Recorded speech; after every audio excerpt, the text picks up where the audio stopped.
Kevin Feige, Marvel Studios, Disney. I'm starting to look at y'all a little bit different. I ain't gonna hold you, bro, because what's going on? What the hell is going on? Because I'm starting to think you don't like us, bro. And when I say us, I mean us. Us, bro. Us. Okay? All right, so let's start this out. For one thing, Blade. Jesus Christ. Oh, what are we doing? What are we doing? No, I don't want to just harp on it because you've heard the same thing from everyone who's talked about the Blade movie. It really shouldn't be that hard. It really shouldn't be that hard. And I don't think it was. And I do remember the leaks from 2023 before the strikes when they were genuinely going to start shooting a Blade movie with Mia Goth, Aaron Pierre, Mahershala, and some other black girl to play Blade's daughter. And then there's like a whole thing where it's going to be set in the 1920s. That sounds awesome. A 1920s rugged, gothic, vampire slaying movie with Blade. What are we... That would have been the coolest shit. And then they gave those costumes to Sinners, which is a banger film, which is very period similar. And I would hope very similar to a vibe of what they were going to go for with the Blade movie, which would have been fucking awesome. However, I do remember the leaks that Blade's daughter was going to take more center stage, similar to like Quantumania and Hawkeye. I don't like that at all. I would have hated that. That's sequel or third movie that you do that, okay? To get a new Blade, because Mahershala, he's getting up there. You know what I'm saying? He's either pushing 50 or past that. I don't remember. Also, good on you, dude. Ali, brother, flame them, fry the fuck out of Marvel in your post, because that's what they deserve. This is like the biggest L. Seriously. It really shouldn't have been that difficult. And in his words, he said if they wanted to make it, they would have made it. And I fully agree with that. I really don't think it was they couldn't crack the story or anything like that. I just think I don't even think it's a race thing for Blade. I think it's just that they couldn't figure out a way to fit him in the universe properly with what they were building. And also they're going through a whole bunch of reshuffling and stuff. And honestly, I think it's just a product of the strikes from 2023 and just a whole bunch, and then like the reshaping of Marvel's structure and Disney and stuff like that, and new leadership and Feige finally getting his balls back. But like, still, we should still be getting a Blade movie, bro. He deserves that. 7 years of purgatory. He had to turn down projects. He did sword training for a year. At his age, bro, that's a taxing thing. But I guess it's cool that he's able to bring it back in that movie he's doing with one of the directors from Blade, Bassam Tariq, the movie Your Mother, I think. So he's taking putting that sword training into good use, I guess. That's cool. Now, Wonder Man. What the hell is that? Why? Why would you cancel Wonder Man Season 2? Genuinely, the most quality season of television that Marvel and Disney Plus has done. Like top, definitely in the top 5, probably in the top 3. You know what I'm saying? I have Loki Season 1 and 2, obviously in the top 5, of course. And WandaVision, maybe. But like, except for the ending. I don't like the ending of WandaVision, but still.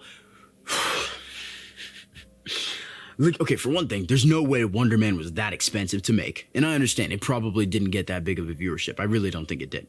Same thing with like Daredevil. And Daredevil's definitely a more expensive show. You know what I'm saying?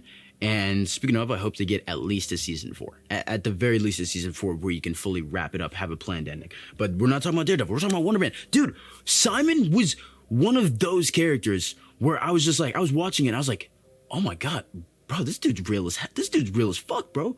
I really fuck with his character. He's flawed. He's not perfect.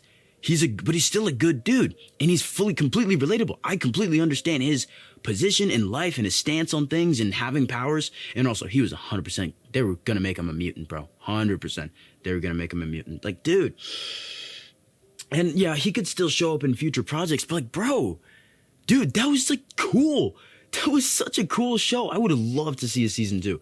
And granted, it was planned for it to be a miniseries, yes. And I do like the ending. It still works as a miniseries, yes. But it just sucks because I really don't think it was that expensive of a show, and they could have built viewership. If they did the week to week, I think they could have built some viewership. You know what I'm saying? But it sucks, but at least we got it. At least we know. And I get it. Destin Daniel Cretton you kind of need him for the show, in my opinion. You know what I'm saying? But he's on Spider-Man. He's doing Naruto next. And honestly, I think I'd rather... Like, if I'm being honest, I'd rather he stay on Spider-Man 5 as opposed to Wonder Man Season 2. You know, because Spider-Man Brand New Day was so good. I really want to see more of that in that vision. So, I don't like it, but I can accept it because we still got a great season 1, and just knowing that Marvel can still do that kind of thing is just really impressive to know. Now, Sam Wilson. Now, I've been seeing people say, now, yes, I do agree. He got sidelined hard. They should have pushed him way better and gave him just better quality things. But I kind of disagree because he did get a movie and a full show. The only problem is that there was 4 years between them. Now, granted, there were strikes and delays, and then the fact that the movie was kind of butt from beginning to end. I would have really been really interested to see the Serpent Society that they were going to do, like the comic accurate version, as opposed to what they would have done with what was supposed to be Captain America Civil War, which, you know, was originally Serpent Society and got changed. But yeah, it would have been cool to see those, but I'm okay with the movie we got. Obviously, I would prefer better, but, you know. But yeah, like, I don't know how they're going to deal with him in Doomsday. You know, I'll reserve judgment because one thing I can respect is that, granted, yes, I don't love that Steve is just in a black t-shirt and cargo pants, but I also prefer that over giving him another Captain America shield and suit when you have Sam in the movie. So at least they're respecting that, but they're not pushing him in the trailers. Now, granted, it's only been one teaser, but and then the leak teaser at San Diego Comic-Con, but that was like Doom and like Reed focused, which is fair. But, you know, I don't know. Sam, he's just in a really weird position right now. Also, Anthony Mackie. I saw that interview from Comic-Con. Son, you can't say that in a video. You're going to get clipped to hell. And now look what's happening. Ian McKellen. Hello, son. Oh, brother. Oh, he has to be trolling on purpose. But yeah, back to the video. Now, Kang. Now, don't get me wrong, I'm really happy we're getting to see Doctor Doom in live action. I'm not too familiar with his character, granted, and he's hailed as one of the best Marvel villains ever, which I've yet to see. I'm gonna get into it, bro. I'm still going through Earth's Mightiest Heroes, which it does have Doom now. But I'm gonna catch up. I will educate myself to have my own personal opinion on Doom as a character before going in. Because granted, yeah, I'll take that movie at face value. You know what I'm saying? I'm not trying to form a bias. I just want to know the characters and stuff. But that's what I'm doing for You know what? Never mind. Okay. But yeah, Kang. You could have just recast him, man. I really think you could have just recast Kang. Kang is literally the character that you could have recasted. Now, they kind of shot themselves in the foot by having that post-credit scene where it was literally all just Jonathan Majors. But, like, at least I just want them to pay off Kang just a little bit. I don't think that scene in Loki is enough. I really think they should show Doom just wiping out all the Kangs, in my opinion. That would be cool. But it's not necessary, but I think it would be smart to a degree, just for, like, general appeasal. But yeah. Now, Monica Rambeau, for one thing, nobody really cares about Monica. But, like, and I get why they didn't bring her back or anything, because for one thing, what would they have brought her back in? The only thing they can bring her back in is Doomsday because of her being trapped on the X-Men world. I don't even know if they're going to reference that, though. I really don't know. They could just leave it there. They could just never do anything with that again, which would be hilarious. But honestly smart, because Doomsday is juggling too many things, and I really don't think Monica Rambeau should be getting more than 2 minutes of focus, in my opinion. I respect her as a character, and she's not a bad character at all. But just not a character that I want to, pivot to focus on. Especially with the runtime of 2 hours and 45 minutes, which is long, yes. We have so many other characters, bro. We have like 30 plus characters in that movie we got to focus on, like specifically like Fantastic Four, Doom, stuff like that. So yeah. Now, no black X-Men in Doomsday, which is interesting. To my because Rebecca, Mystique, Beast, Xavier, Magneto, Cyclops.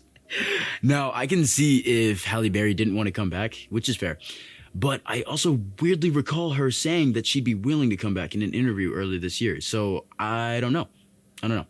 Yeah, but I also get if they didn't want to overstuff the X-Men, or I don't know, maybe they had Storm die or something like that. But yeah. And this kind of and I couldn't really think of any other black X-Men characters off the top of my head. But I was also thinking like Jubilee or something like that, and then that made me go to Shang-Chi. So that's kind of my last one that I really want to talk about. The one new character that was just universally well received, the character and the movie, universally well received. Now, it's not the most amazing movie. It's still a good movie. It's still one of the better movies that they've put out, and we've got nothing on him. Nothing on Shang-Chi, and he's finally coming back in Doomsday, which is cool. I swear, if he dies in Doomsday, it is not in Secret Wars and doesn't get his comeuppance. And they just said that they're still working on a Shang-Chi too.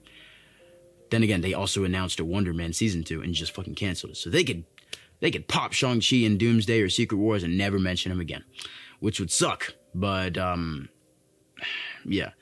And the only reason I bring him up is because, you know, he's Asian. I know I was talking about black characters, but at this point, I think they just hate anyone who isn't white at this point. I'm joking. But still. So yeah, it just kind of sucks, you know, because these are cool. These are the better received characters, honestly. Like, Blade saved Marvel back in '99. Sam Wilson is a good. He couldn't be a fantastic Captain America. They're just not giving him good stuff to work with. Wonder Man had amazing stuff, and they could have given him more.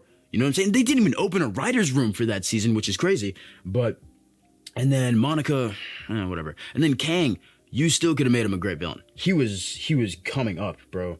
He was actually coming up. But you know what? It is what it is. So yeah, it's just a whole bunch of trial and error, failed diversity stuff. You know what I'm saying? And they tried it. But the thing is, these are the projects that didn't perform the best, you know? Quantumania didn't do that great. The Marvels did horribly. Kang was received relatively well, but Quantumania kind of cooked him. And yeah, so yeah, that's about it.